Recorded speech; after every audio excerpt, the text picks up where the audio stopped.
Hello दोस्तों, अब तक आपने पिछले एपिसोड में सुना कि रुद्र के हाथों से वह कंसाइनमेंट निकल जाता है क्योंकि उसे क्वीन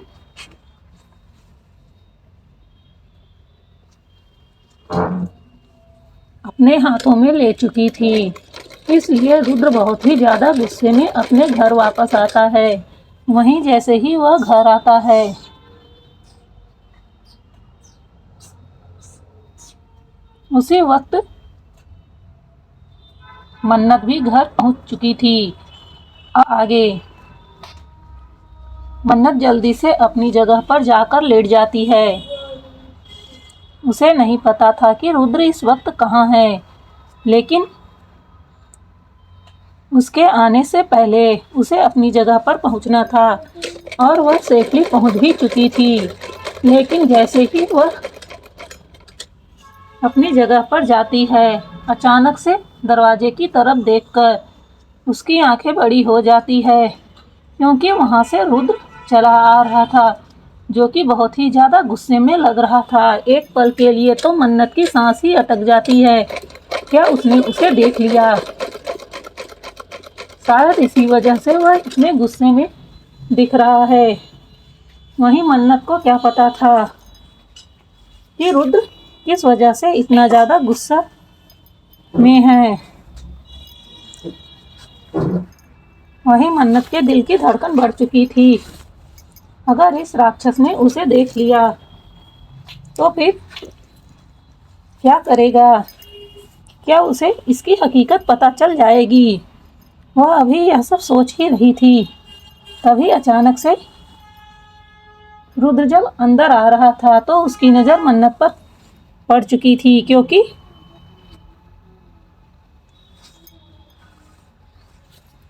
वह दरवाजे को क्रॉस करते हुए आई थी और उस वक्त रूम का दरवाज़ा खुला था, जिसे हड़बड़ाहट में मन्नत बंद करना भूल गई थी।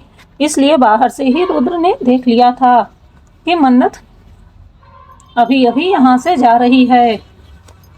वह जैसे ही अंदर आता है तो उसकी नज़र सीधा बालकनी की ओर जाती है। बालकनी का भी दरवाज़ा खुला हुआ था। उसे समझते देर नहीं लगती। इस वक्त वैसे भी उसे बहुत ज़्यादा गुस्सा आ रहा था और उसने सोचा कि वह लड़की आखिर में यहाँ क्या करने आई थी। इतनी रात को वह क्या कोई भूत प्रेत है जो इस तरह से घूम रही है? तभी अचानक से उसकी नज़र बेड पर पड़ती है तो एक पल के लिए उसे लगता है कि शायद वह उसकी बेड पर सो रही थी, और जैसे ही उसने उसे देखा वह यहाँ से भाग गई। या सोचते ही उसके गुस्से का तो अब ठिकाना ही नहीं रहता। अरे यार, हद है। यानी बेड पर सो रही थी? क्या यह कोई रसगुल्ला था जिसे झट से मुंह में डाला और भाग गए? यानी वह उसका बेड न होकर कोई शाहजहां का तख्ते ताउस हो गया है।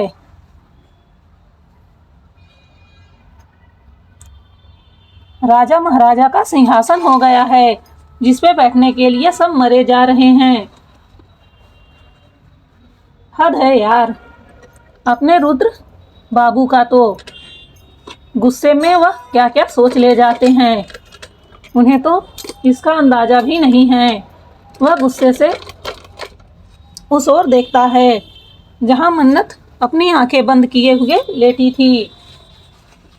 वैसे भी वह उससे किसी तरह का बहस नहीं करना चाहती थी, जिस वजह से उसने शांत रहना ही ठीक समझा और वह अपनी आंखें बंद कर लेट गई। वहीं जब उसे इस तरह से नौटंकी करता रुद्र देखता है तो उसे अब उस पर बहुत ज़्यादा गुस्सा आने लगता है। वह पास में रखे जग को उठा लेता है। वैसे भी ठंडी का वक्त था और पानी भी काफ़ी ठंडा था। वह उसके पास जाता है और उसे ध्यान से देखने लगता है। एक पल के लिए तो वह उसके मासूम से चेहरे में खो जाता है, लेकिन दूसरे ही पल वह होश में आते हुए सोचता है कि वह क्या कर रहा है।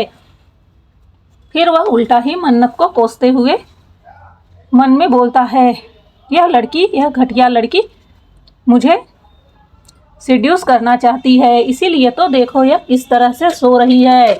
ऐसा कहकर वह एक ही झटके में गुस्से से जग के पानी को मन्नत के ऊपर फेंक देता है।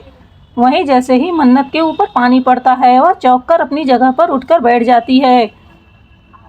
एक तो पहले ही ठंडी का मौसम था और ऊपर से ठंडा ठंडा पानी। मन्नत का पूरा शरीर ठंड की वजह से कांप जाता है। उसके रोंगटे खड़े हो गए थे। वहीं रुद्र उसे अपनी तीखी नज़रों से देख रहा था। वह गुस्से में बोलता है, तुम घटिया लड़की आखिर में और कितना चाल चलोगी? तुमने क्या देखा? तुमने क्या सोचा कि मुझे तुम्हारे बारे में कुछ भी पता नहीं चलेगा? वहीं जैसे ही मन्नत रुद्र के मुंह से यह सुनती है तो वह चौंक कर उसकी ओर देखने लगती है। एक पल के लिए उसके मन में ख्याल आया, क्या रुद्र ने आज उसे देख लिया था और क्या अब वह उसकी असलियत जान गया है?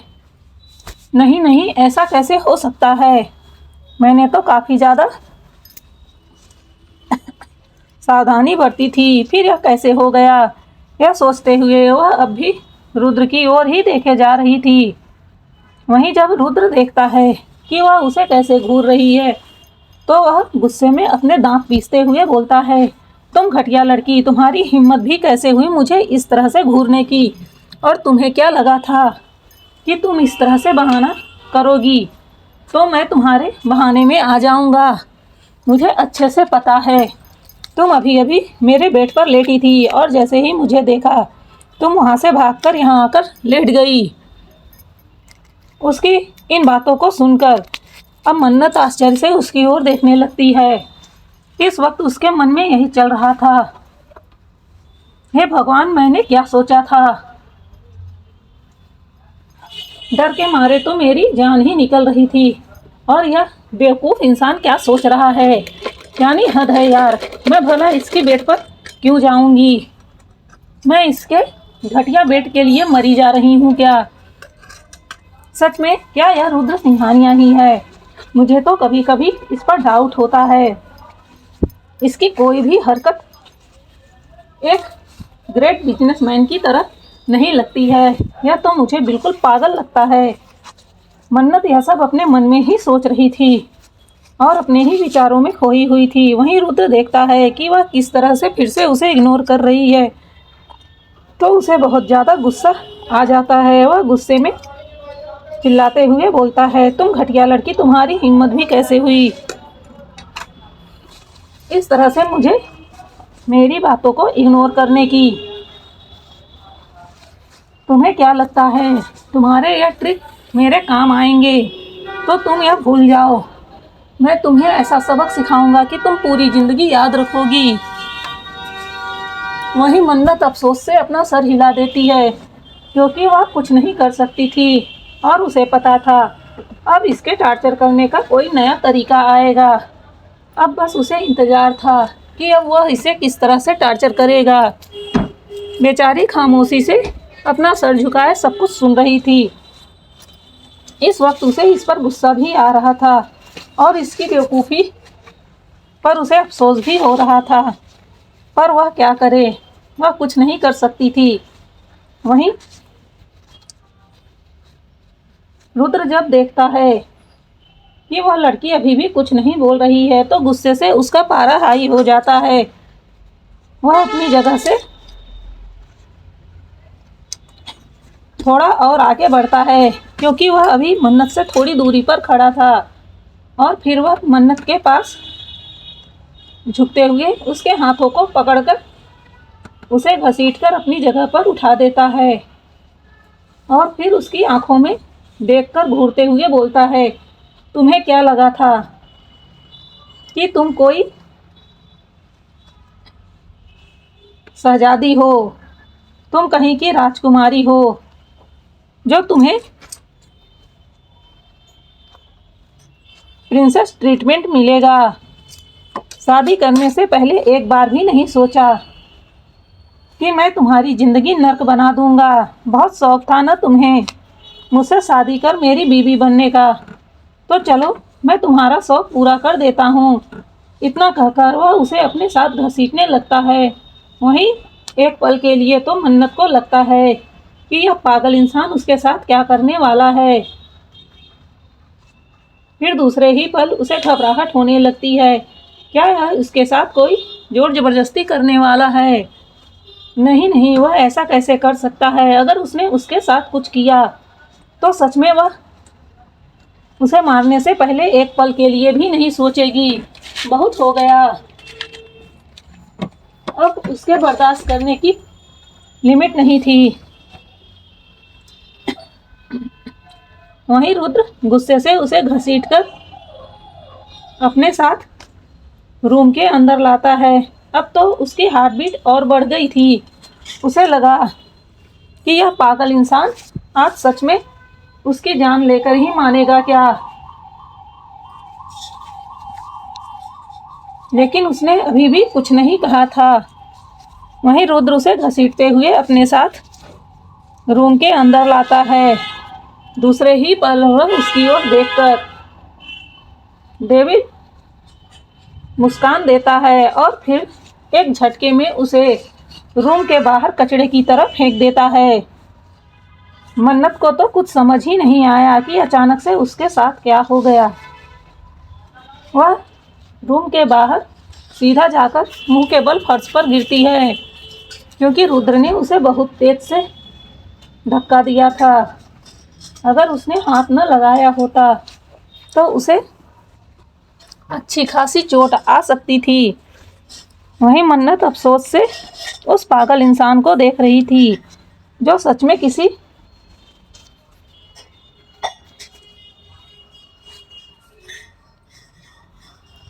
बेवकूफ से कम नहीं था।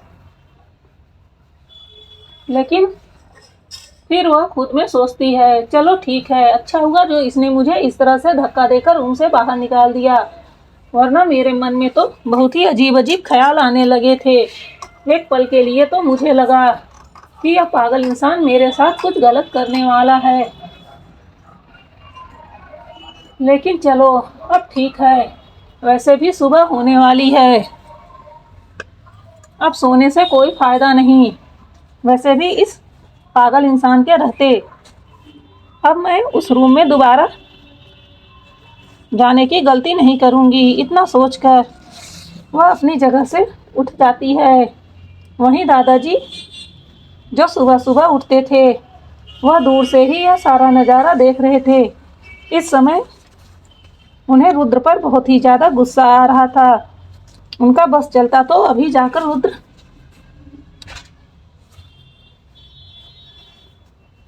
को इतना जोर से मारते कि उसका दिमाग ठिकाने पर लग जाता।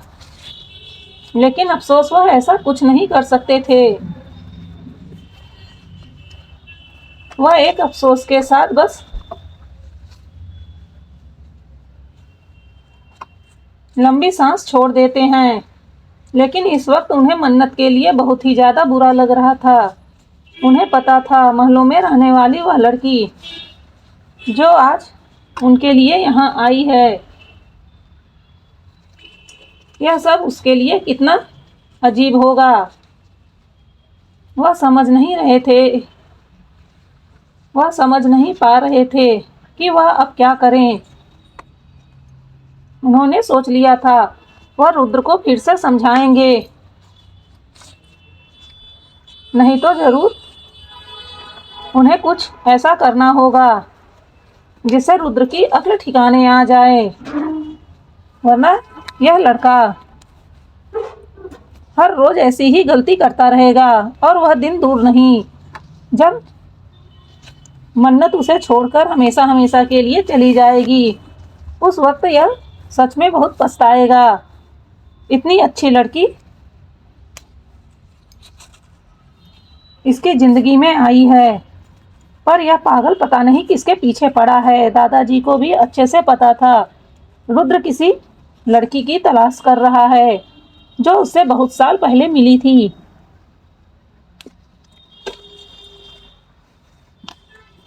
क्योंकि जतिन दादाजी को रुद्र की सारी बात बता देता था। वहीं दादाजी उस पागल लड़के के लिए क्या कहें, उन्हें तो कुछ समझ ही नहीं आ रहा था। वह सच में एक नंबर का बेवकूफ लड़का है। उसके जितना बेवकूफ तो उन्होंने पूरी जिंदगी में किसी को नहीं देखा था। लेकिन अब बस बहुत हो गया। उन्हें उसे सबक सिखाना ही पड़ेगा। यही सब सोचकर वह वापस से अपने कमरे में चले जाते हैं, क्योंकि वह नहीं चाहते थे कि मन्नत उन्हें देखे, वरना वह क्या मुंह दिखाएंगे मन्नत को कि उनका पोता उनके साथ कैसा व्यवहार कर रहा है। वैसे भी दादा भी एक नंबर के चतुर इंसान थे। अब जब उन्हें सामना नहीं करना था तो कैसे चुपके से वहां से रफू चक्कर हो जाते हैं। हद है यार दादाजी की चतुराई का। वहीं मन्नत अपनी जगह से उठती है और अपने हाथों को देखती है जिसमें हल्की खरोच आ गई थी गिरने की वजह से। वह अफसोस से अपना सर हिला देती है। इस समय उसे इतना ज़्यादा गुस्सा आ रहा था कि यही हरकत अभी कोई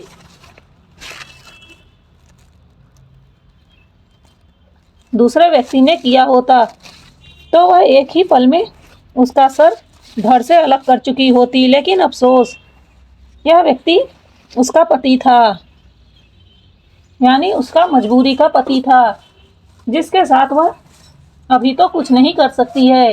लेकिन उसने सोच लिया था कि वह अपने हर जख्म का हिसाब करेगी। वैसे भी इतना आसान नहीं था कि कोई उसे ऐसे जख्म पहुंचाता रहे और वह शांति से उसे बर्दाश्त करती रहे। यह तो बस एक वचन से बंधी हुई है, जिस वजह से उसे इतना बर्दाश्त करना पड़ रहा है। वहीं रुद्र जब उसे कमरे से धक्का देकर बाहर निकाल देता है, तब जाकर उसे थोड़ी ठंडक महसूस होती है। वह तुरंत ही जाकर अपने बेड पर लेट जाता है। लेकिन जैसे ही वह बेड पर लेटता है, उसे तुरंत ही एहसास हो जाता है कि उसके बेड पर मन्नत नहीं लेटी थी, क्योंकि कहीं भी उसके परफ्यूम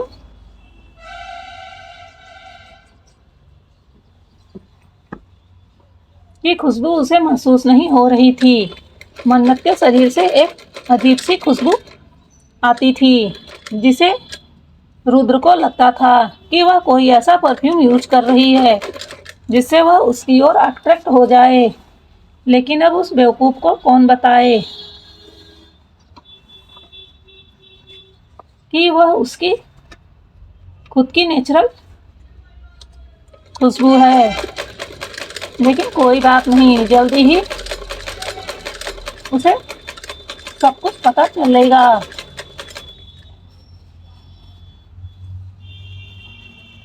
दूसरे ही पल रुद्र अपनी आंखें बंद कर सोचने लगता है कि वह माफिया क्वीन कौन होगी जो इस कदर यहाँ आकर उसके नाक के नीचे से उसका माल उठा ले गई। यानी हद है यार, अब ये उसका माल कैसे हो गया? यह माल तो खुद उसकी देश से आ रहा था।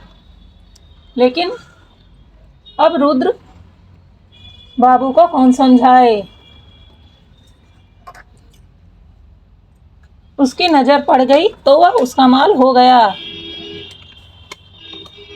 वह अभी यही सब सोच रहा था, तभी अचानक से उसे ख्याल आता है कि क्या जब वह लोग वहाँ पर अपनी प्लानिंग कर रहे थे तो वह वहाँ मौजूद थी, क्योंकि शिप तो यहीं से गई थी। तो जाहिर सी बात है कि वह लोग पहले यहीं रहे होंगे और जब वह लोग प्लानिंग कर रहे होंगे तो छिपकर वह सब कुछ देख चुके होंगे, जिस वजह से वह लोग इतनी आसानी से यह सारा काम कर पाए थे। वह तुरंत ही किसी को फोन करता है और कहता है कि उसे वहां का सीसीटीवी फुटेज चाहिए, जल्दी से जल्दी उसे भेजे। थोड़ी ही देर में उसके फ़ोन पर वहाँ का वीडियो आ गया था। वह ध्यान से देख रहा था कि कहीं तो कोई सुराग मिले, लेकिन उसे कुछ भी नहीं पता चलता। अरे पता तो तब चलता ना जब मन्नत उस साइड से गई होती। उसने तो पहले ही अंदाज़ा लगा लिया था कि उस साइड पर पुलिस हो सकती है या फिर वह साइड सेफ नहीं है, इसलिए उसने जंगल का रास्ता अपनाया था। और सभी को अच्छे से पता था जंगल के रास्ते से जाना बहुत ही मुश्किल काम था।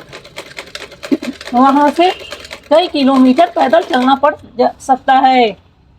वहाँ गाड़ी बिल्कुल भी नहीं जा सकती थी।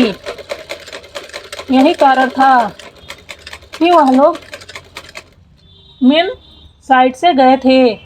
वहीं मन्नत ने पहले ही दिमाग लगाया था कि जो कोई भी जाएगा वह मेन सड़क से ही जाएगा, क्योंकि उन लोगों को हथियार भी ले जाना होगा और बहुत सारे गार्ड भी होंगे, तो वह इन रास्तों से तो बिल्कुल भी आने की गलती नहीं करेंगे।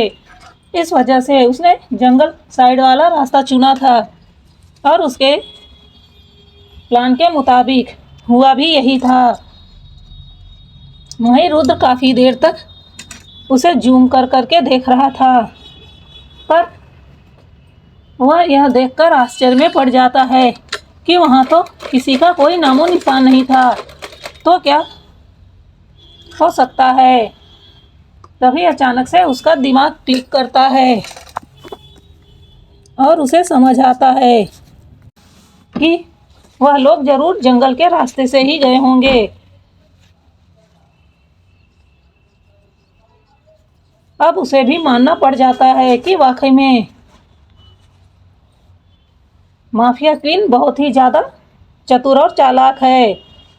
अगर उसकी जगह पर वह होता तो कभी भी उस रास्ते से जाने का रिस्क नहीं उठा सकता था, क्योंकि उस रास्ते पर बहुत ही ज़्यादा खतरा था। लेकिन वह किस मिट्टी की बनी थी? क्या उसे खतरों से डर नहीं लगता? क्या उसे डर नहीं लगता कि उसे कुछ हो जाएगा? यही सब सोचते हुए पता नहीं कब उसकी नींद लग जाती है।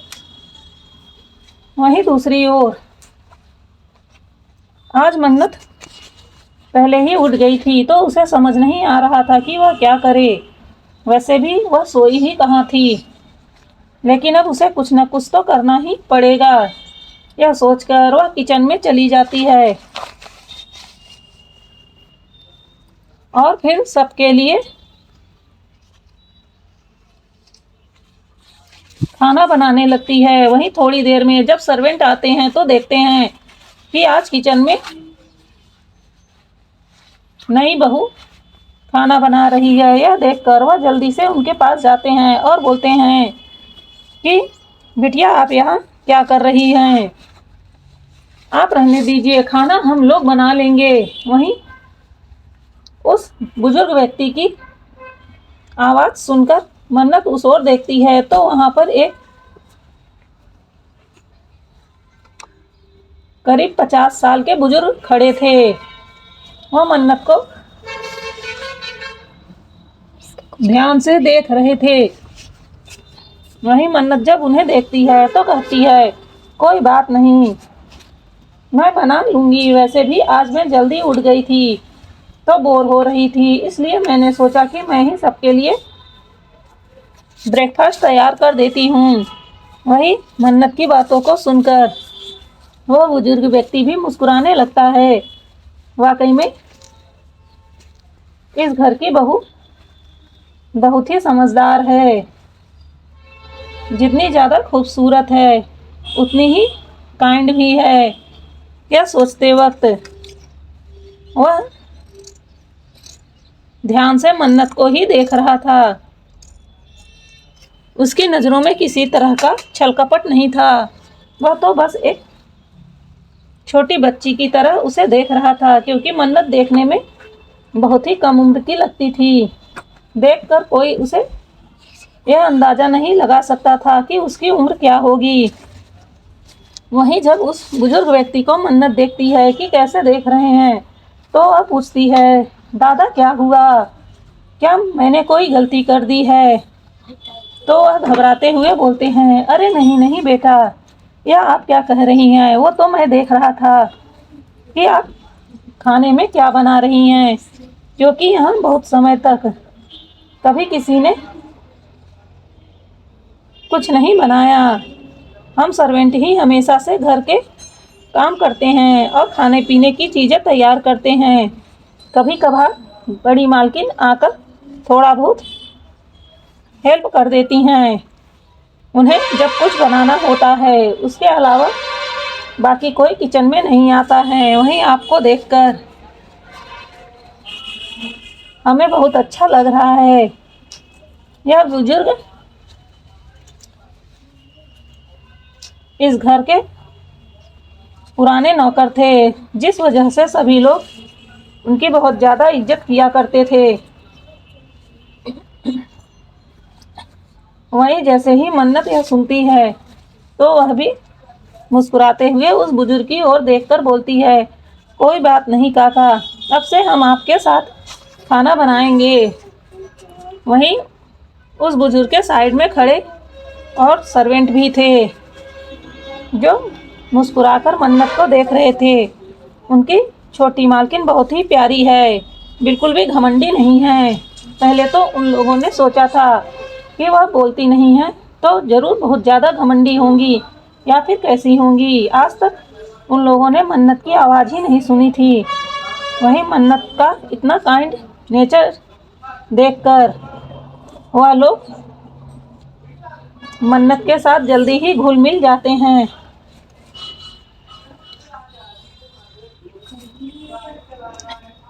वहीं मन्नत जल्दी जल्दी ब्रेकफास्ट तैयार कर रही थी। वह नीचे गेस्ट रूम में नहा धोकर फ्रेश हो गई थी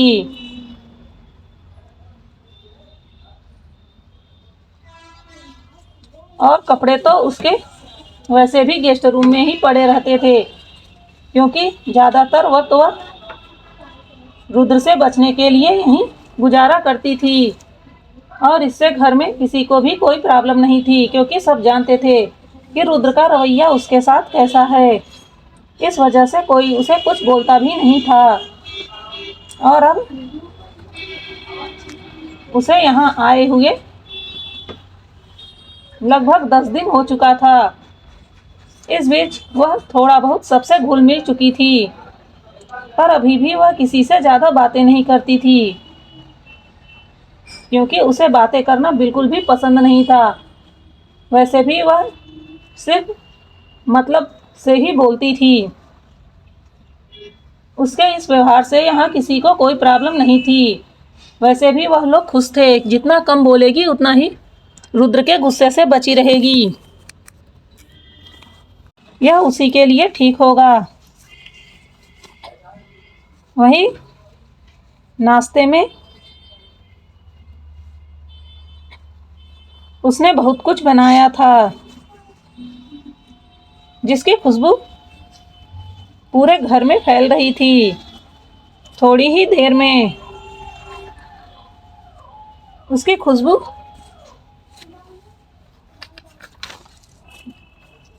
को सूंघते हुए वहां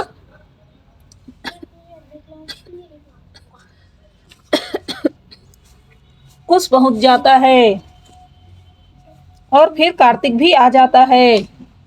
वैसे भी कार्तिक छोटा था, उसे खाने में अच्छी अच्छी चीज़ें बहुत ही पसंद आती थी। वह जैसे ही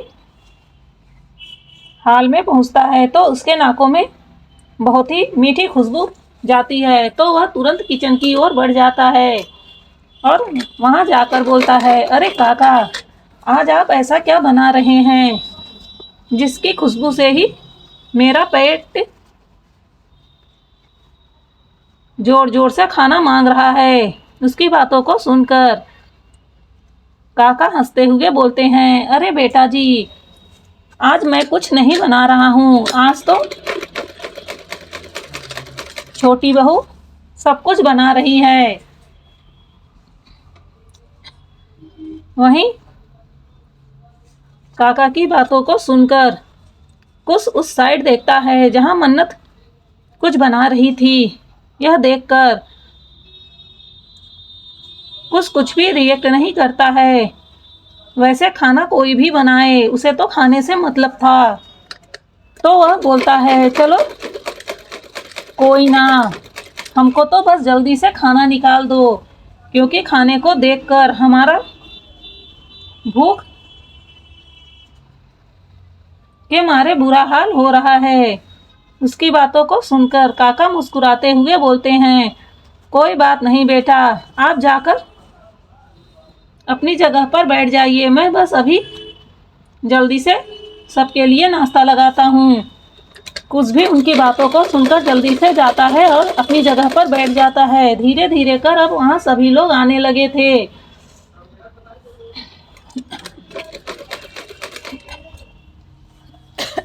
वहीं दूसरी ओर रुद्र सुबह उठकर अपने कमरे में कुछ ढूंढ रहा था। इस समय उसका चेहरा गुस्से से लाल पड़ा हुआ था। वह बहुत ही ज़्यादा गुस्से में था और वह और कुछ नहीं बल्कि अपना फ़ोन ढूंढ रहा था। उसे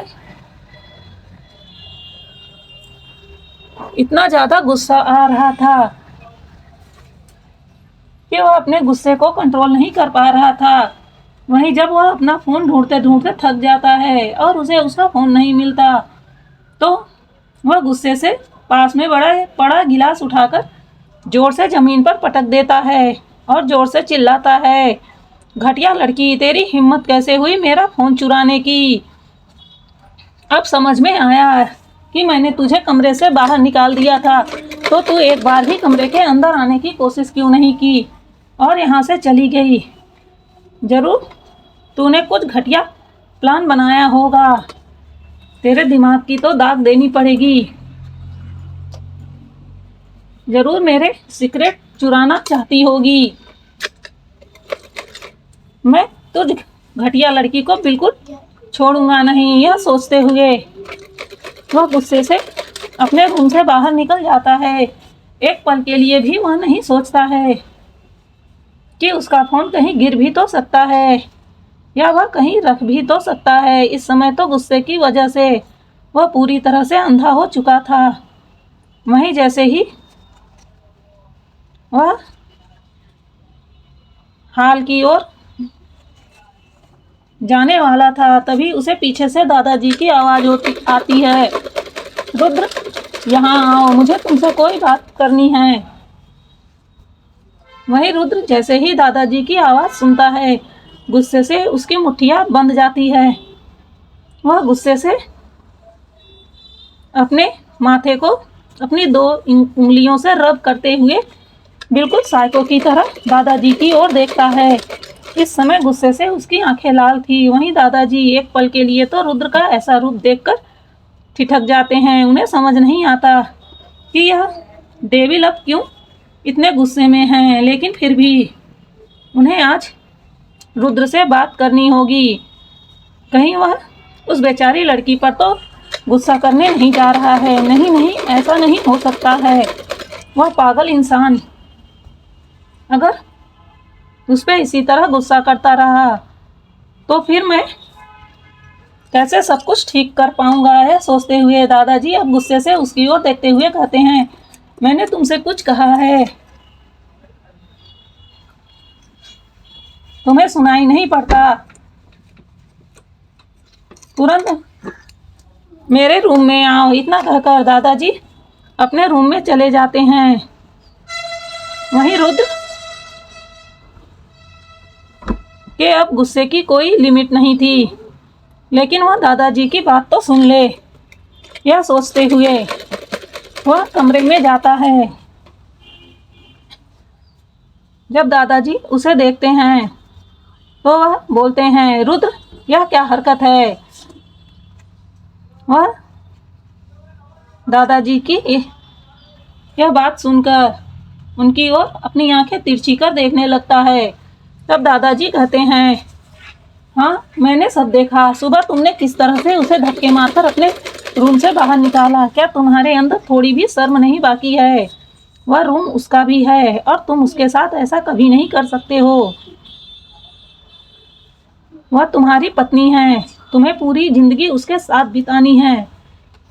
ध्यान रखो, अगर तुमने ऐसा किया तो वो दिन दूर नहीं जब मैं अपनी सारी प्रॉपर्टी उसके नाम कर दूंगा। बस दादाजी का इतना कहना था कि उनकी बातें आग में घी का काम कर गई। गुस्से से रुद्र के हाथों की मुट्ठियां बन जाती हैं, उसके माथे की नस तन जाती है। इस समय उसे इतना ज़्यादा गुस्सा आ रहा था कि अगर इस वक्त दादा जी के अलावा उसके सामने कोई दूसरा होता तो वह तुरंत उसकी जान ले लेता। वह गुस्से में कहता है कि आप क्या चाहते हैं? तो दादाजी कहते हैं, मैं चाहता हूँ तुम उस लड़की को प्यार से ट्रीट करो। तुम उसका हाथ थामकर जिंदगी भर उसके साथ चलो।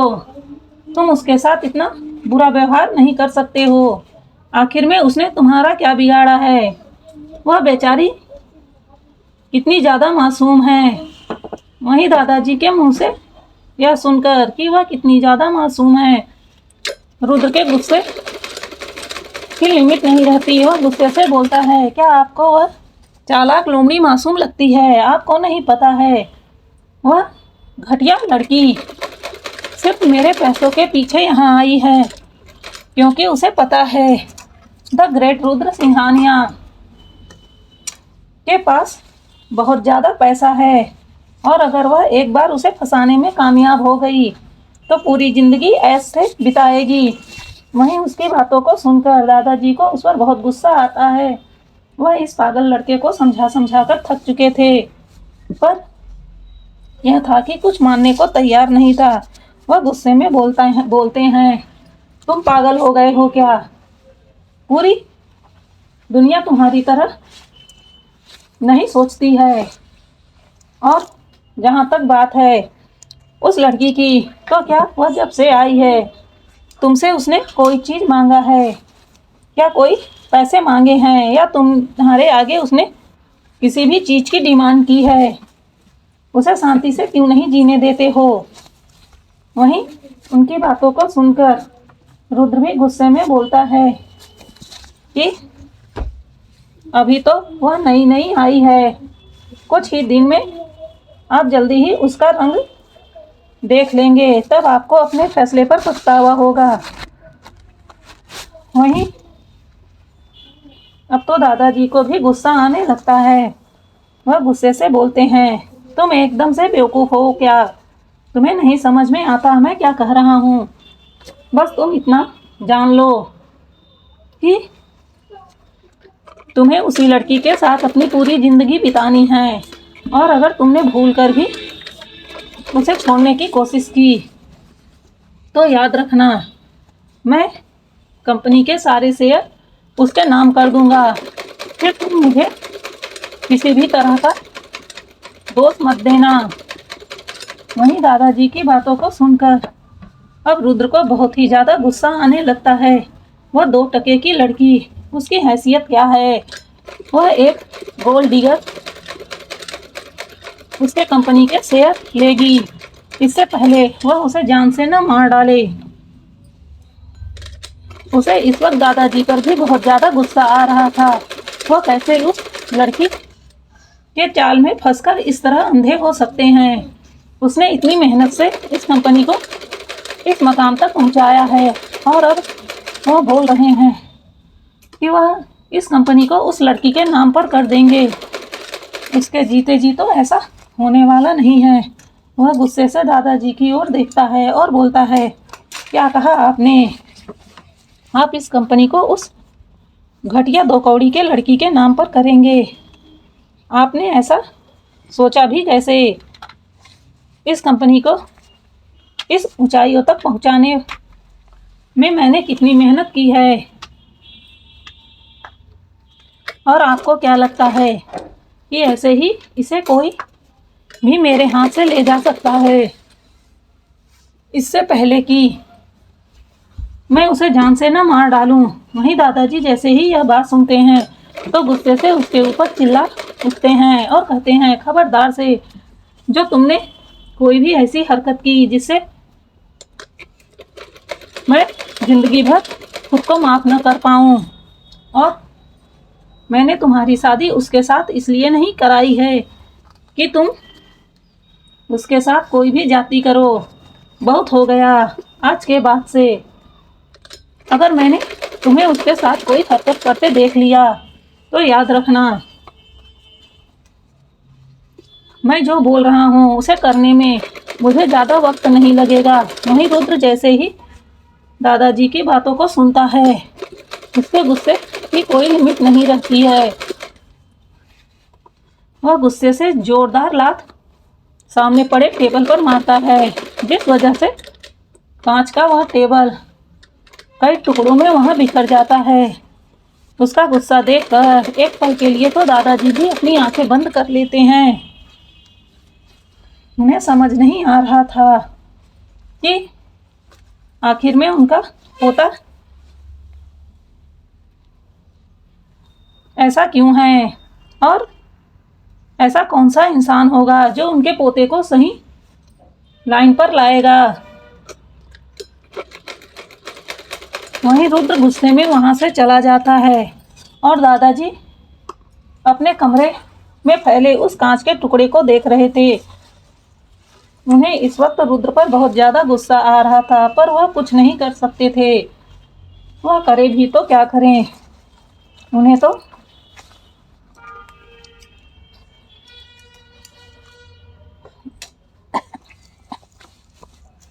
यह सोचा था कि रुद्र उनकी बातों को मानकर उस लड़की के साथ शादी कर लेता है तो वह जिंदगी भर हमेशा खुश रहेगा। वहीं वह लड़की इतनी ज्यादा पावरफुल है कि पूरी पूरी दुनिया को अपने कब्जे में कर सकती है। इस पागल लड़के को कब अक्ल आएगी? वह बस अफसोस से अपना सर हिलाकर रह जाते हैं। उन्हें नहीं पता था कि उनके इस बेवकूफ पोते को कभी अक्ल भी आएगी कि नहीं आएगी। वहीं रुद्र बहुत ही गुस्से के साथ वहां से निकलकर हाल में आता है। इस वक्त उसे मन्नत पर बहुत ज्यादा गुस्सा आ रहा था। यह सारी चीजें उस घटिया लड़की की वजह से हो रही थी। वह जैसे ही हाल में आता है तभी कुछ चहकते हुए बोलता है, अरे भाई आप आ गए। अरे आइए बैठिए ना, देखिए ना भाभी जी ने कितना टेस्टी नाश्ता बनाया है। एक बार चख के देखिए, उंगलियां चाटते रह जाएंगे। वहीं उसकी बातों को सुनकर रुद्र गुस्से से अपनी आंखें बंद कर लेता है। इस वक्त उसे इतना ज़्यादा गुस्सा आ रहा था कि उसके भाई की आवाज़ भी उसके कानों में जहर की तरह लग रही थी। वह गुस्से से चारों ओर देखने लगता है। इस वक्त वो मन्नत को ढूंढ रहा था। वहीं जब सब लोग देखते हैं कि वह अपनी नज़रों को चारों ओर दौड़ा रहा है, तब कार्तिक थोड़ा मजाक करते हुए बोलता है, अरे भाई क्या आप भाभी को ढूंढ रहे हैं? अगर भाभी को ढूंढ रहे हैं तो वह किचन में है, आप जाकर वहां मिल सकते हैं। उसकी बातों को सुनकर रुद्र को पता चल जाता है कि वह लड़की कहाँ है। वह गुस्से से किचन की ओर बढ़ जाता है। सब खाने में इतने व्यस्त थे कि किसी ने रुद्र की गुस्से को नहीं देखा था। वहीं अच्छत, जिसने रुद्र को आते हुए देख लिया था और यह भी देख लिया था कि वह कितना ज़्यादा गुस्से में है। उसे कुछ अनहोनी होने का डर लगने लगता है। पता नहीं क्यों उसके दिल की धड़कन तेज हो गई थी। उसे ऐसा लग रहा था कि जरूर कुछ गलत होने वाला है, लेकिन क्या, उसे समझ नहीं आ रहा था। तभी रुद्र किचन में चला जाता है और जैसे ही वह अंदर जाता है तो उसके नाक में भी खाने की मीठी सी खुशबू जाती है, लेकिन वह इन सब बातों को इग्नोर कर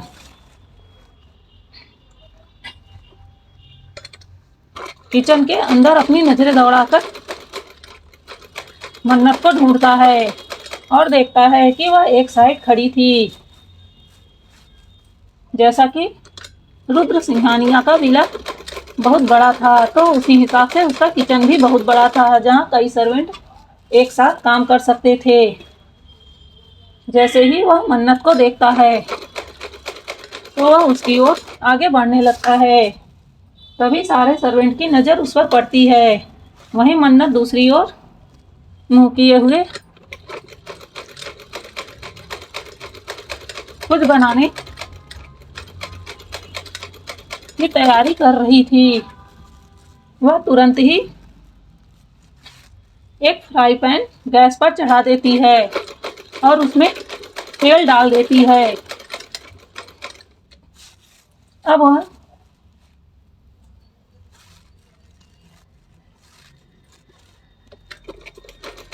अपने आसपास कुछ ढूंढने लगती है।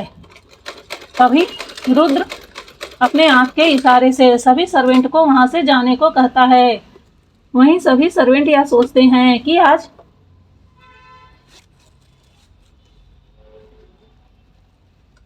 घर में इतना टेस्टी नाश्ता बना है, शायद इस वजह से रुद्र अपनी पत्नी के लिए थोड़ा सा रोमांटिक हो रहा है, तो उन्हें स्पेस देना चाहिए। और वैसे भी वह मालिक है और वह लोग नौकर हैं, तो उन्हें तो उनके ऑर्डर फॉलो ही करने पड़ेंगे। वह सभी लोग तुरंत ही किचन से बाहर निकल जाते हैं।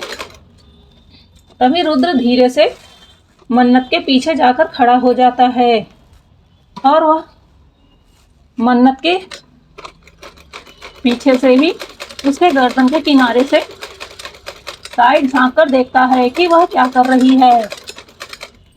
एक पल के लिए तो उसके नाकों में फिर से वही खुशबू जाती है, जिसे सूंघकर वह हमेशा ही मदहोश होने लगता है। तभी मन्नत को एहसास होता है कि कोई उसके बहुत ही करीब है। वह तुरंत ही डर के अपनी जगह पर ही पलट जाती है, तो आश्चर्य से उसकी आंखें बड़ी हो जाती है, क्योंकि रुद्र उसके बहुत ज़्यादा करीब था। उसकी सांसें उसके चेहरे पर पड़ रही थी। वह ध्यान से उसका चेहरा देख रहा था। फिर वह धीरे से उसके दोनों हाथों को पकड़ लेता है। इस समय देखकर तो ऐसा लग रहा था जैसे रुद्र कितना ज़्यादा रोमांटिक हो रहा है। वहीं मन्नत के दिल की धड़कन बढ़ जाती है। एक पल के लिए उसे समझ नहीं आता कि यह उसके साथ क्या हो रहा है और इतनी तेज उसके दिल की धड़कन क्यों धड़क रही है।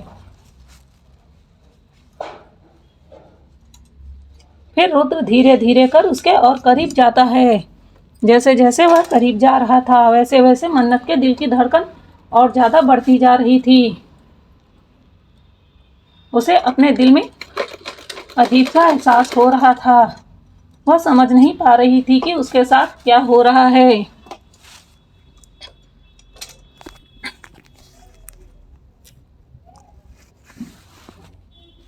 पर रुद्र का इस तरह करीब आना उसे बेचैन कर रहा था।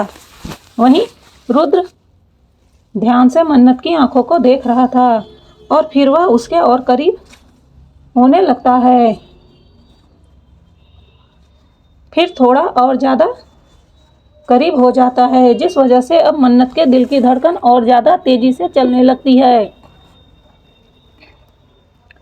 इस वक्त मन्नत की सांसें तेज हो गई थी, जिसका एहसास उसे भी नहीं था। वहीं रुद्र अभी भी ध्यान से उसकी आंखों में देख रहा था। फिर वह धीरे से उसके कान के पास जाकर अपनी सांसें छोड़ता है। जैसे ही उसकी गर्म सांसें मन्नत के गले में पड़ती है तो एक पल के लिए वह सिहर जाती है। वह जोर से अपने हाथों की मुट्ठियां मार लेती है। वहीं रुद्र, जो अभी भी उसके हाथों को पकड़ा हुआ था, वह धीरे धीरे कर अपने हाथ को सरकाकर उसकी मुट्ठी को खोलने लगता है। मन्नत इस समय अपनी आंखें बंद किए हुए थी। उसे अजीब सा एहसास हो रहा था। वह आज तक कभी किसी लड़के के इतने करीब नहीं गई थी, और आज जब कभी कोई लड़का उसके करीब आया है तो वह उसका पति है। वह खुद को शांत करने की कोशिश कर रही थी, पर वह बिल्कुल भी शांत नहीं कर पा रही थी। तभी रुद्र की आवाज़ उसके कानों में पड़ती है, तुमने आज बहुत टेस्टी खाना बनाया है न। एक पल के लिए मन्नत को लगता है, क्या यह लड़का उसका तारीफ कर रहा है? और ऐसा कैसे हो सकता है कि वह उसकी तारीफ कर रहा हो? क्या उससे नफरत नहीं करता है? जब वह उससे नफरत करता है तो वह कैसे उसकी तारीफ कर रहा है? लेकिन दूसरे ही क्षण वह अपने दिमाग को झटक देती है, क्योंकि उसे पता था कि कुछ भी हो जाए पर यह लड़का उसका तारीफ तो नहीं कर सकता है।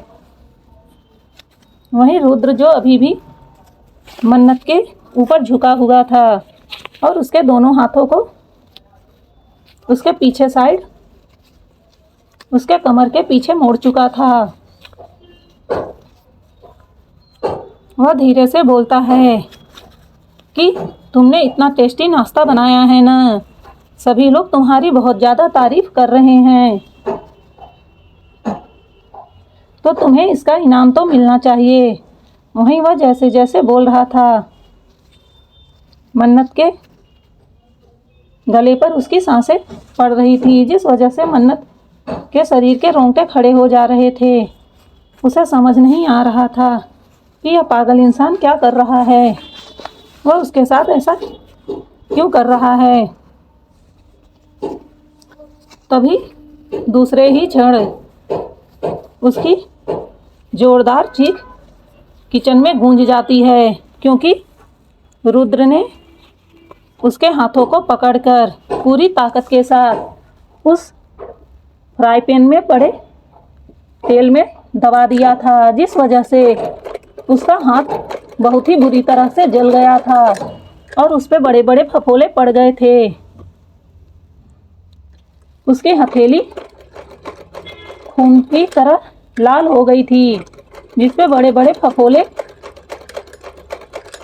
दिखाई दे रहे थे। यह नज़ारा अगर कोई भी देखता तो उसकी रूह ही कांप जाती। वहीं मन्नत की चीख सुनकर सभी लोग अपनी जगह से उठकर किचन की ओर भागते हैं। वहीं रुद्र अपने होठों पर एक खतरनाक स्माइल लेकर बोलता है कि आज के बाद तुम टेस्टी खाना बनाना भूल जाओगी। इतना कहकर वह उसे धक्का देकर वहाँ से चला जाता है। वहीं तेज़ दर्द की वजह से मन्नत का शरीर जो सुन्न पड़ गया था, उसके धक्का देने से सीधा जाकर फर्श पर गिरती है। वह लोग जैसे ही किचन के अंदर आते हैं तो देखते हैं रुद्र वहाँ से बाहर जा रहा था। कुछ पल के लिए तो किसी को कुछ भी समझ में नहीं आता है। वहीं दूसरी ही क्षण वह लोग अपने होश में आते हैं।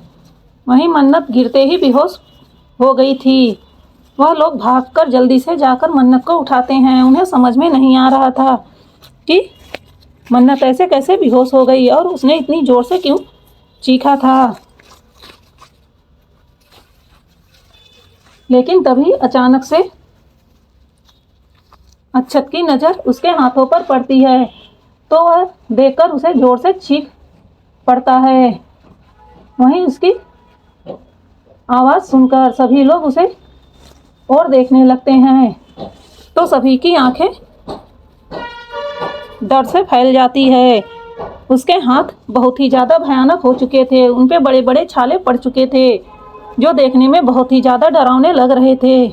उनकी तो हिम्मत भी नहीं हो रही थी कि वह अपनी आंखों को खोलकर देख सके।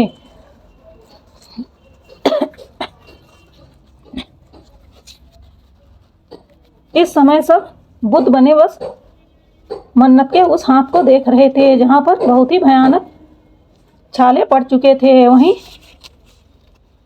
फ्राई पैन में तेल अभी भी उबल रहा था जिसमें से अजीब से चमड़े वाली बदबू आ रही थी, क्योंकि उसके कुछ चमड़े उसमें चिपक गए थे, जिस वजह से उसमें से तेज चमड़े की बदबू आ रही थी। तभी अक्षत होश में आते हुए जल्दी से मन्नत को अपनी गोद में उठाता है और गेस्ट रूम की ओर भागता है। उसे पता था इस समय वह रुद्र के रूम में नहीं जा सकता है। उसे इस समय रुद्र पर बहुत गुस्सा आ रहा था। अक्षत जो रुद्र से 3 साल छोटा था, पर उसे हमेशा ऐसे मानता था जैसे कि रुद्र उससे कितना बड़ा हो। वह उसका हर कहना मानता था और कभी भी उसके खिलाफ नहीं जाता था, लेकिन आज उसे अपने भाई पर बहुत ज़्यादा गुस्सा आ रहा था। उसने कभी सपने में भी नहीं सोचा था कि उसका भाई इतना क्रूर होगा जो अपनी ही पत्नी के साथ ऐसा व्यवहार करेगा। इस वक्त उसे मन्नत के लिए अफसोस हो रहा था, लेकिन अब अफसोस करके वह कुछ नहीं कर सकता था। वह पहले क्यों नहीं उठ कर आया? वह अपने आप को ही कोस रहा था, क्योंकि उसे रुद्र को देखकर अंदाजा लग गया था कि जरूर वह कुछ गलत करने वाला है। उसके दिल की धड़कन इसीलिए बढ़ी हुई थी और अब उसके दिल में बहुत ज़्यादा दर्द हो रहा था। पता नहीं क्यों अब धीरे धीरे उसे मन्नत से लगाव होने लगा था। फिलहाल उसे मन्नत तो पसंद नहीं थी, लेकिन जब भी वह मन्नत को देखता था उसका दिल उसके लिए परेशान होने लगता था। वह उसे ऐसी हालत में देखकर बहुत ही ज़्यादा दुखी महसूस कर रहा था। उसे समझ नहीं आ रहा था आखिर में उसका यह भाई क्या चाहता है। उसने सोच लिया था कि चाहे हो जो हो जाए, अब वह दादाजी से बात करेगा। इस तरह वह एक मासूम लड़की को टार्चर नहीं होने देगा। अब तक रुद्र के कहने पर और खुद से भी अक्षत ने मन्नत के बारे में बहुत कुछ खोजबीन की थी, जिससे उसे यही पता चला था कि वह नॉर्मल सी ज़िंदगी जीने वाली एक सीधी सादी लड़की है। तो अक्षत ने भी मान लिया था कि वह बहुत ही नॉर्मल ज़िंदगी जीने वाली सीधी सादी लड़की है। वहीं रुद्र उसे अभी भी चालबाज 420 समझता था, जिस वजह से वह उसे टार्चर करने में बिल्कुल भी पीछे नहीं रहता था। तो दोस्तों, आपको क्या लगता है, रुद्र उसे इसी तरह टार्चर करता रहेगा तो मन्नत उसके टार्चर को बर्दाश्त करती रहेगी, या फिर वह उसे छोड़कर चली जाएगी, या फिर अभी भी वह अपनी एक वचन की वजह से उस रिश्ते में बंधी रहेगी? फिलहाल आप लोगों को रुद्र का यह रवैया कैसा लगता है? मुझे तो सच में रुद्र के ऊपर बहुत ज़्यादा गुस्सा आ रहा है। मेरा बस चलता तो मैं उसे उसी तेल की कढ़ाई में डबोर कर मारती और फिर उसे पता चलता कि जलने की तकलीफ क्या होती है।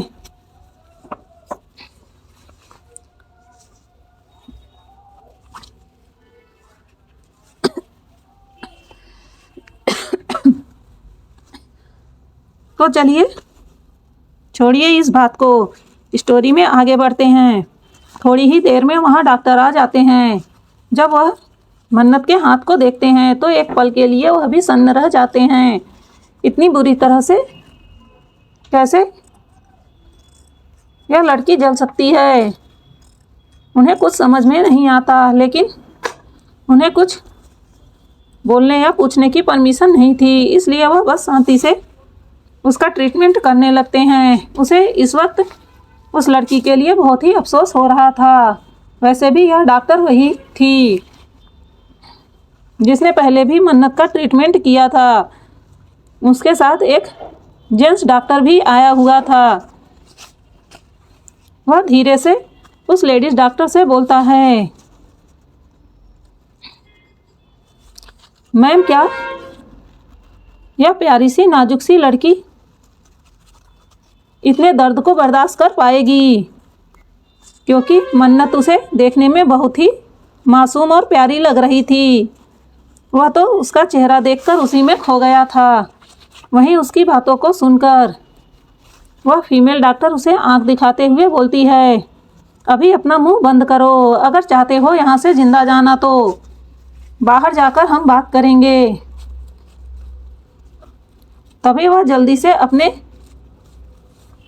मुंह को ऐसे बंद कर लेता है जैसे मानो अब उसमें से कभी आवाज़ नहीं निकलेगी। वहीं वह फीमेल डॉक्टर, जो पूरी तरह से मन्नत के हाथों को चेक कर रही थी,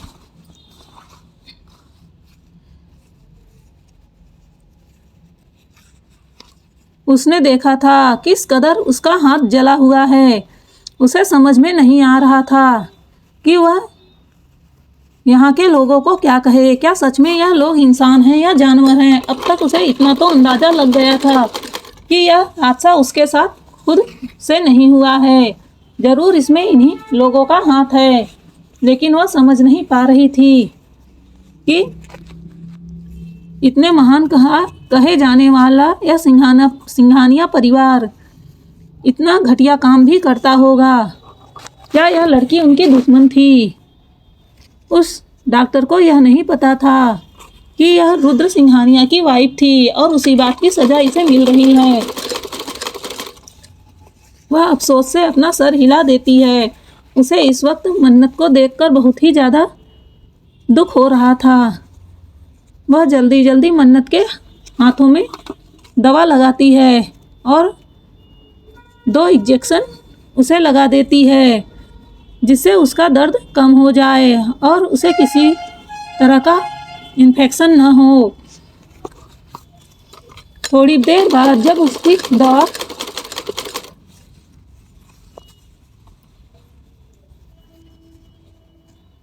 लग चुकता है तो वह मेनका जी की ओर देखकर बोलती हैं, देखिए इनका हाथ बहुत बुरी तरह से जल चुका है, तो जाहिर सी बात है यह अपने हाथों को अब 1 हफ्ते तक भिगा नहीं सकती हैं। और ध्यान रहे, यह अपने हाथों से कोई भी काम नहीं कर सकती हैं। अगर ऐसा हुआ तो इन्हें बहुत ज़्यादा दर्द तो होगा ही, लेकिन इनके जख्म भी हरे हो जाएंगे, जिस वजह से फिर इन जख्म को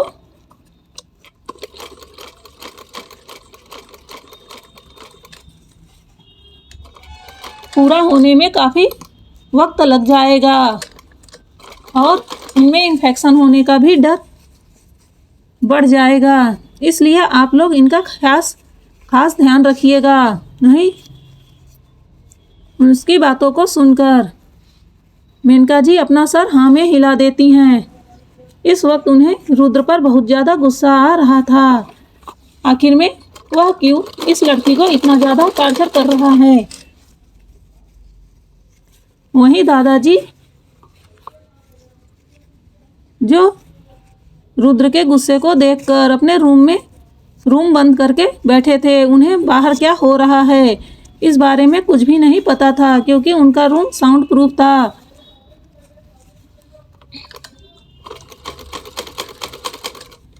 थोड़ी ही देर में वह डॉक्टर भी चली जाती है। उसने कुछ दवाइयाँ लिखकर दे दी थी, जिसे लेने के लिए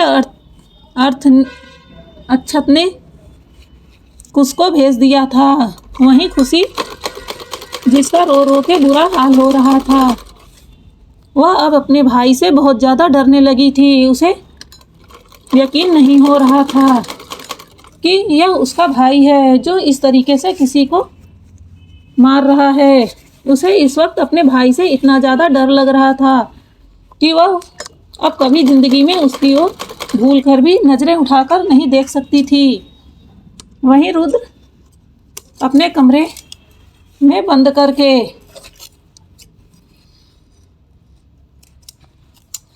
फ्रेश होने चला गया था, जिस वजह से बाहर क्या हो रहा है उसे कुछ भी अंदाजा नहीं था। थोड़ी ही देर में वह फ्रेश होकर अपना बिजनेस सूट पहनकर रूम से निकलता है। जैसे ही वह रूम से बाहर आता है तो उसे अपने सामने अक्षत खड़ा दिखाई देता है। वह अपने बाहें उठाकर अक्षत से पूछता है कि क्या है, तो अक्षत गुस्से में रुद्र से बोलता है, क्या सच में आप कोई इंसान हैं या जानवर बन चुके हैं? आपको नहीं लगता है कि आपके अंदर इंसानियत खत्म हो गई है? आखिर में उन्होंने ऐसा क्या कर दिया था जो आपने उनके साथ ऐसा व्यवहार किया? तभी रुद्र साफ झूठ बोलते हुए बोलता है कि मैंने ऐसा क्या किया, मैंने कुछ नहीं किया है, तुम मुझ पर ऐसे इल्ज़ाम नहीं लगा सकते हो। तब अक्षत गुस्से में बोलता है, आप किसे बेवकूफ़ बनाने की कोशिश कर रहे हैं? मुझे सब पता है, मैंने आपको अंदर जाते हुए देख लिया था और आपके चेहरे पर उभरे उस गुस्से को भी देख लिया था। तो साफ साफ बताइए, आपने उस लड़की को इतना क्यों टॉर्चर किया? अरे आपको पता है उसका हाथ पूरी तरह से जल चुका है, दर्द की वजह से वह बेहोश पड़ी हुई है, उसका चेहरा पीला पड़ चुका है। दादाजी को अगर पता चला तो वह आपके साथ क्या करेंगे, आप सपने में भी नहीं सोच सकते हैं। वह उस लड़की को अपनी पोती की तरह मानते हैं। जैसे ही अक्षत के मुंह से रुद्र यह सुनता है तो उसे फिर से अक्षत पर गुस्सा आने लगता है। वह गुस्से में चिल्लाते हुए बोलता है, हाँ वह उसे अपनी पोती की तरह मानते हैं, इसीलिए तो मैंने यह सब किया है कि ले लें, अब पोती की तरह मानते फिरें। और वैसे भी उस घटिया लड़की ने मेरे मोबाइल चोरी कर ली थी और तुम्हें पता है उसमें कितने सीक्रेट डॉक्यूमेंट्स हैं। अगर उस घटिया लड़की ने कोई घटिया चाल चली होगी तो हमारे बहुत सारे सीक्रेट राइवल कंपनी को मिल जाएंगे। और जहाँ तक मुझे अंदाजा है वह घटिया लड़की हमारे राइवल कंपनी की तरफ से भेजी गई कोई जासूस ही है। मुझे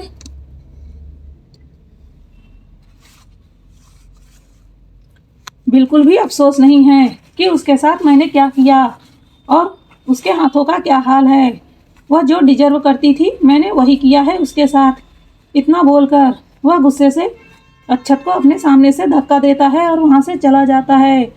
वहीं अक्षत अपनी आंखें बंद कर लेता है और बोलता है, भाई आप अपने गुस्से और जलन में वह सब कुछ नहीं देख पा रहे हैं जो आपको देखना चाहिए था। कहीं इतनी देर ना हो जाए कि आपके पास पछताने के अलावा कुछ ना बचे। उस मासूम सी लड़की को इस तरह मत सताइए। और रही बात सिगरेट देने की, तो अगर उसे सिगरेट ही देना होता तो अब तक आपने जितना उसे परेशान किया है वह आपको उसका दूना वापस कर चुकी होती, क्योंकि कोई भी दुश्मन खुद के शरीर पर अत्याचार नहीं बर्दाश्त कर सकता है। और आप तो उसके साथ हद से ज़्यादा कठोर हो रहे हैं। पता नहीं क्यों मेरा दिल कहता है कि वह बहुत ही ज़्यादा मासूम है, पर पता नहीं क्यों आप मानने को तैयार नहीं हैं। कहीं इतनी देर न हो जाए कि आपके पास पछताने के अलावा कुछ न बचे। यह सब सोचते हुए वह वहाँ से चला जाता है। वहीं थोड़ी देर में अक्षत अपने ऑफिस पहुँचता है। जैसे ही वह ऑफिस पहुँचता है तो यतिन जल्दी से उसके पास आता है और एक फाइल उसके आगे कर देता है। फिर वह अपने जेब से रुद्र का फ़ोन निकालकर उसे देता है जैसे ही रुद्र उसके हाथ में फोन देखता है तो आश्चर्य से उसकी ओर देखने लगता है और बोलता है, यह तुम्हारे पास कैसे आया? तो वह बोलता है, अरे कल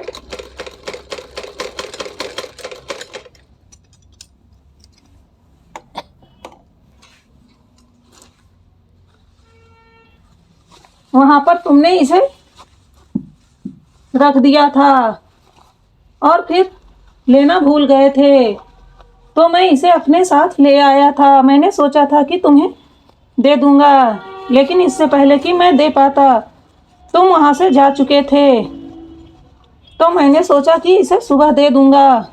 उसकी बातों को सुनकर अक्षत को समझ नहीं आता कि वह क्या कहे। उसने आज इसी के लिए तो उस लड़की को इतना ज़्यादा टॉर्चर किया था और उसके हाथों को बुरी तरह से जला दिया था। दूसरे ही पल उसका जला हुआ हाथ उसके आंखों के सामने घूम जाता है। वह जाने से पहले एक बार उसके हाथों को देखा था। उसके हाथ बहुत ही बुरी तरह से जले थे, उस पे बड़े बड़े फफोले पड़ चुके थे। यह सोचकर वह अपनी आंखें बंद कर लेता है। उसे अफसोस होता है कि उसने यह क्या कर दिया। बिना सोचे समझे उसे ऐसा नहीं करना चाहिए था। हाँ, वह उसे टॉर्चर करना चाहता है, लेकिन ऐसे नहीं टॉर्चर कर सकता है। आखिर में वह एक इंसान है, जीती जाती इंसान, उसे भी दर्द होता है। यह सोचकर अब उसे खुद पर गुस्सा आने लगता है। उसे समझ नहीं आ रहा था कि वह क्या करे। तभी उसके कानों में यतिन की आवाज़ आती है, आप क्या सोच रहे हैं? और आप इस फाइल को देख लीजिए, आज आपकी मीटिंग है। वह तुरंत ही अपनी नज़रें फाइल पर गड़ाता है और यतिन को वहाँ से जाने का इशारा करता है। उसका इशारा पाकर यतिन वहाँ से चला जाता है। वहीं अब उसका मन बिल्कुल भी नहीं लग रहा था। बार बार उसके आंखों के सामने से वही नज़ारा होकर गुजर जा रहा था, जहाँ वह दर्द से कांप उठी थी और उसका हाथ एक ही क्षण में छालों से भर चुका था। उसने देखा था, उसने उसे छुआ था और महसूस किया था। उसका हाथ बहुत ही ज़्यादा सॉफ्ट और मुलायम था, बिल्कुल किसी रुई की तरह। उसका दिल उसे छूने को कर रहा था। उसका दिल उसे बगावत कर रहा था, लेकिन अपने गुस्से की आड़ में उसे कुछ भी दिखाई नहीं दे रहा था और उसने इतनी बड़ी गलती कर दी। अब उसे अफसोस हो रहा था अपने किए पर, लेकिन कहते हैं ना कि पहले जब कांड कर लिया तो अब अफसोस करने के लिए क्या बचा है। यही चीज अब उसके साथ भी हो रहा था। वह अपना सर पीछे अपनी सीट पर टेक लेता है और अपनी आंखें बंद कर लेता है। पता नहीं क्यों इस वक्त बार बार उसकी आंखों के सामने उस लड़की का चेहरा घूमता हुआ नजर आ रहा था। वह बार बार अपने मन को डाइवर्ट करने की कोशिश कर रहा था, लेकिन फिर भी उसकी नीली आंखें और उसमें भरा हुआ आंसू जो बस छलकने को तैयार हैं, लेकिन फिर भी वह कभी छलकते हुए नहीं दिखाई दिए। आज भी उसने देखा था कि उसकी आंखों से आंसू एक भी बूंद छलक कर नीचे नहीं गिरा था। आखिर में वह कौन है, वह क्या है? इतना ज़्यादा दर्द होने के बावजूद वह कैसे खुद पर कंट्रोल कर सकती है? उसे समझ नहीं आ रहा था वह क्या करे। वह बहुत ज़्यादा बेचैन हो चुका था। जब उससे और बर्दाश्त नहीं होता तो वह अपनी जगह से खड़ा हो जाता है और अपने रूम में चारों तरफ घूमने लगता है। गुस्से से अब उसका दिमाग फटने वाला था। क्यों बार बार वह लड़की उसके आंखों के सामने घूम रही थी। वह उससे नफरत करता है, नफरत। यह बोलकर वह जोर जोर से अपने रूम का सामान उठा उठा कर फेंकना शुरू कर देता है। क्यों वह लड़की उसके दिमाग में छा रही है।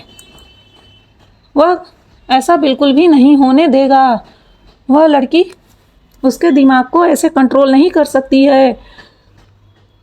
उसे धीरे धीरे अब मन्नत पर फिर से गुस्सा आने लगता है। वह कैसे उसके दिमाग को कंट्रोल कर सकती है, यही सोचकर उसका गुस्सा बढ़ता ही जा रहा था। अब तक उसके कमरे का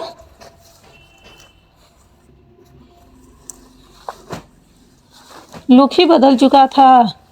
वह पूरा कमरा अस्त व्यस्त हो चुका था। चारों तरफ बस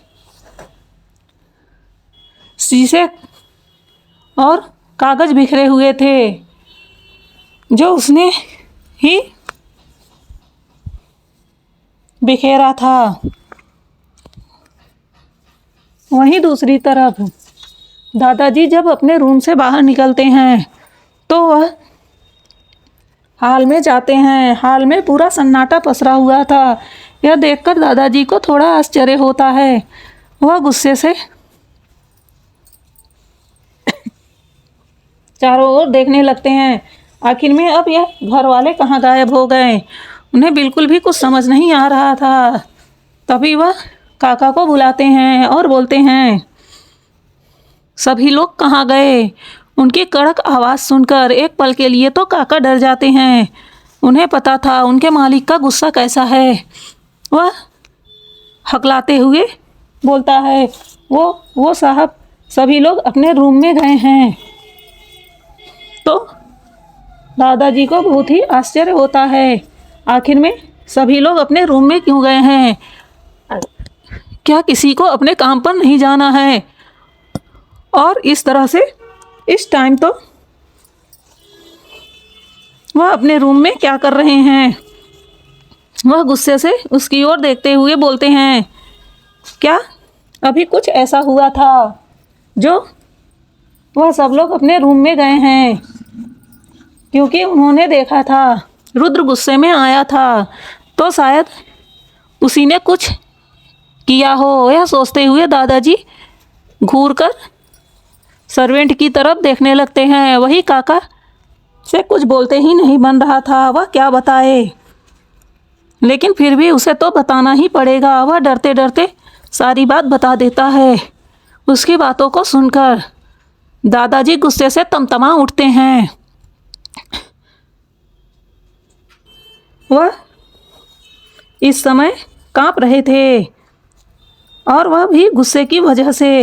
उन्हें इस वक्त रुद्र पर इतना ज़्यादा गुस्सा आ रहा था कि अगर इस वक्त रुद्र उनके सामने होता तो वह ज़रूर उसकी जान निकाल लेते। उसकी हिम्मत कैसे हुई उस लड़की को इतना टॉर्चर करने की। उनकी आंखों से आंसू के 2 बूंद गिर जाते हैं। वह खुद में ही अफसोस करते हुए बोलते हैं कि मेरी गलती है, मेरी गलती है, मैं उसे सुरक्षित नहीं रख पा रहा हूँ। मैं उस बच्ची को क्या जवाब दूंगा? उस नीच घटिया लड़के की हिम्मत कैसे पड़ी यह सब करने की? आज दादाजी अपने पोते को बहुत कुछ कोस रहे थे, जो दादाजी अपने पोते को अपनी पलकों पर बिठाकर रखते थे। उन्होंने कभी रुद्र के लिए कोई ऐसा शब्द नहीं इस्तेमाल किया था जिससे रुद्र को कभी ठेस पहुँचे, लेकिन आज दादाजी का गुस्सा चरम पर पहुँच गया था। उनसे बर्दाश्त नहीं हो रहा था कि उस लड़के ने मन्नत को इतनी तकलीफ पहुंचाई है। वह अच्छे से जानते थे कि मन्नत कौन है, और अगर वह चाहती तो रुद्र को उसकी औकात दिखा सकती थी, लेकिन सिर्फ दादाजी की वजह से वह खामोश थी। बस यही एक कारण था जो वह रुद्र के टॉर्चर को बर्दाश्त कर रही थी। वहीं दादाजी बहुत ही ज़्यादा गुस्से में थे। उन्हें रुद्र पर इतना ज़्यादा गुस्सा आ रहा था, वह तुरंत ही बोलते हैं कि अभी के अभी रुद्र को यहाँ बुलाओ। वहीं जैसे ही वह सर्वेंट सुनता है तो वह घबरा जाता है। रुद्र के आने का मतलब है अब फिर से घर में महाभारत होना शुरू हो जाएगा। और अभी अभी वह प्यारी बच्ची जिससे वह लोग अभी थोड़ी देर पहले ही इतने घुले मिले थे, वह कितनी प्यारी थी जिसे उसके मालिक ने इस तरह टॉर्चर किया था।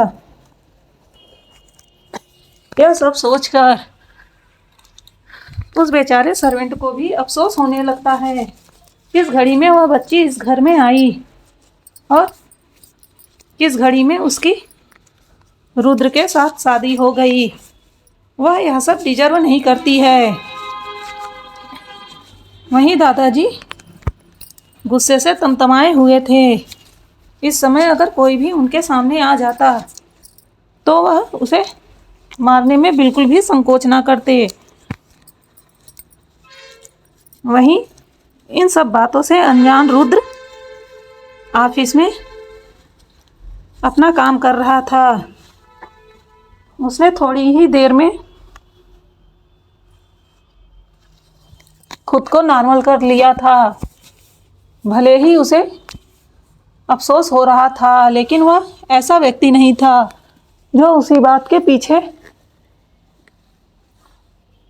पड़ा रहे और अपने काम को छोड़कर बैठा रहे। वहीं वह सर्वेंट अभी तक वहाँ से नहीं गया था।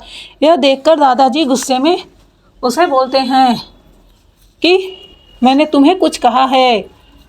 वह सर्वेंट वहाँ से तुरंत ही चला जाता है क्योंकि अब उसे दादाजी को देखकर डर लग रहा था। वहीं दादाजी की आंखें गुस्से से लाल हो चुकी थी।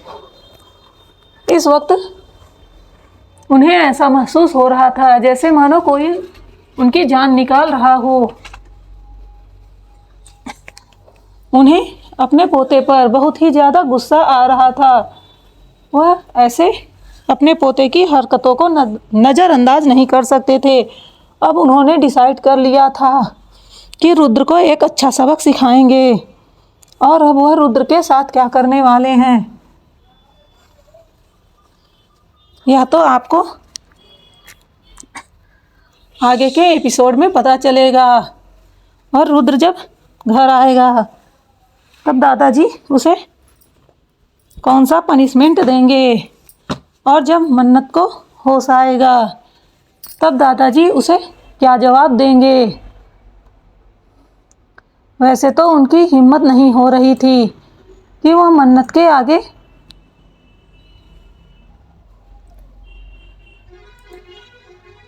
जाएं, उसकी आंखों का सामना करें।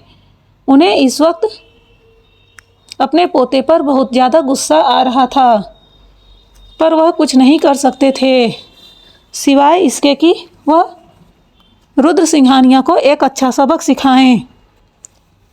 तो दोस्तों, आपको क्या लगता है, क्या दादाजी रुद्र को कोई सबक सिखा पाएंगे या उल्टा रुद्र फिर से मन्नत को परेशान करने के लिए कोई नया तरीका खोज लेगा और उसे फिर से टॉर्चर करेगा। अब क्या मन्नत इतना टॉर्चर होने के बावजूद भी शांत रहेगी?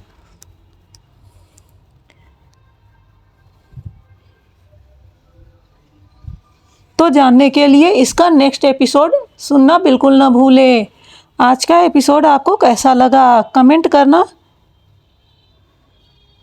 नहीं भूलना। मुझे आपके कमेंट का इंतज़ार रहता है।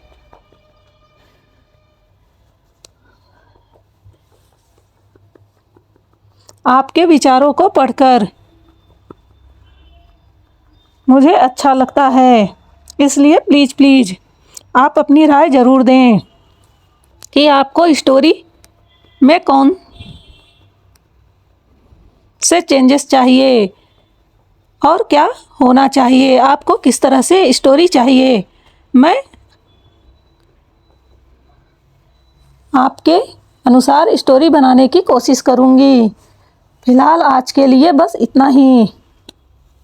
और जाने से पहले प्लीज़ चैनल को लाइक और सब्सक्राइब करना बिल्कुल ना भूलें। मिलते हैं आपसे नेक्स्ट एपिसोड में। तब तक के लिए आप सभी को धन्यवाद।